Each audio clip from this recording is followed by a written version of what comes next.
Sahabat, apakah merasakan bahwa anak-anak atau generasi saat ini dalam belajarnya malas ataupun tidak rajin seperti zaman-zaman kita dulu?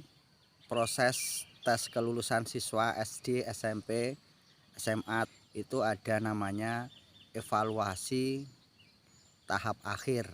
Sifatnya nasional, jadi namanya juga Eptanas ya. Menggunakan kertas, kemudian ada tulisannya rahasia negara begitu, soalnya dalam bentuk kertas hard copy ya.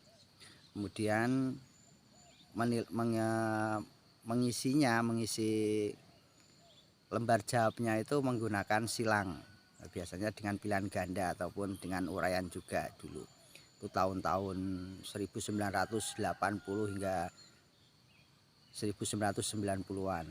Kemudian ada lagi ujian nasional lembar jawab komputer LJK, itu menggunakan ada lingkaran kecil-kecil kemudian dihitamkan menggunakan pensil 2B kayaknya. SD itu yang dipelajari untuk menghadapi ujian itu dari pelajaran kelas 3 hingga kelas 6 itu dipelajari semua untuk persiapan ujian nasional. Kemudian demikian juga yang tingkat SMP itu pelajari dari kelas 1 sampai dengan 3. Kemudian SMA juga demikian. Tidak ada batasan itu yang akan keluar untuk bidang semua ilmu pengetahuan alam. Untuk SMP, SD itu enggak ada kisi-kisi yang akan keluar tentang ini tidak ada, tapi pokoknya semuanya dipelajari.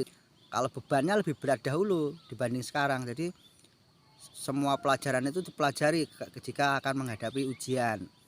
Kemudian ada lagi peraturan baru yaitu UNBK, ujian nasional berbasis komputer. Ujian nasional sudah tidak ditentukan sebagai syarat kelulusan. Nah, dari sini murid sudah tidak dibebani dengan tidak menentukan kelulusan dan juga dan ketika mau tes itu sudah era-era tahun 2000 hingga sekarang 2024 itu pasti kalau mau ujian itu pasti diberi kisi-kisi. Umpama pelajaran IPA yang akan keluar itu ini yang wajib dipelajari ini. Jadi siswa itu sudah diarahkan.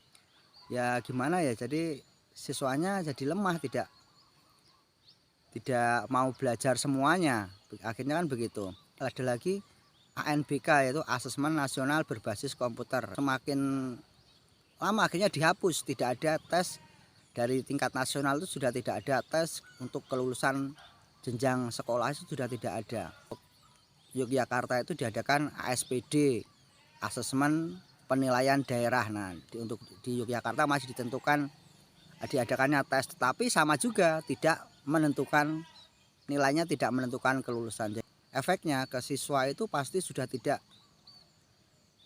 menjadi beban lagi. Jadi saya belajar boleh, tidak belajar juga boleh, dan nilai pun pasti seperti itu. Menjadi salah satu ya penyebab dari malasnya belajar untuk siswa-siswa saat ini.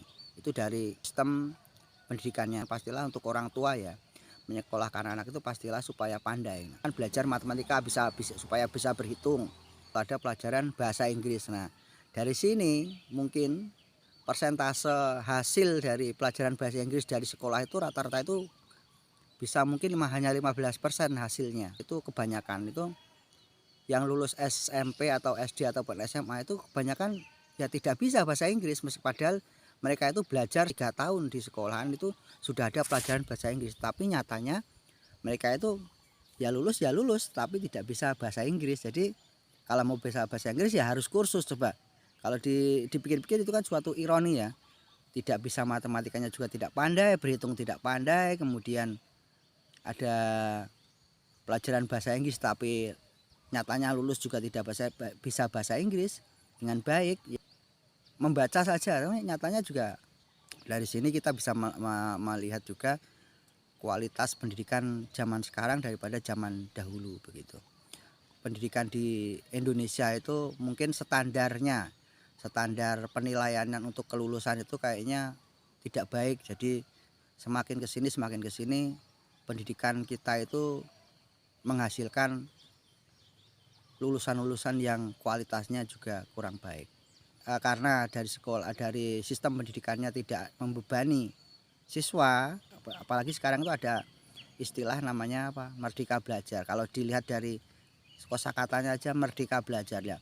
Belajar boleh, tidak belajar boleh ibaratnya begitu. Tapi ya demikianlah gimana kawan-kawan semua menyaksikan atau merasakan perkembangan pendidikan di negara kita. Apakah ini semakin baik atau tidak itu sebetulnya yang bisa merasakan itu kita sendiri.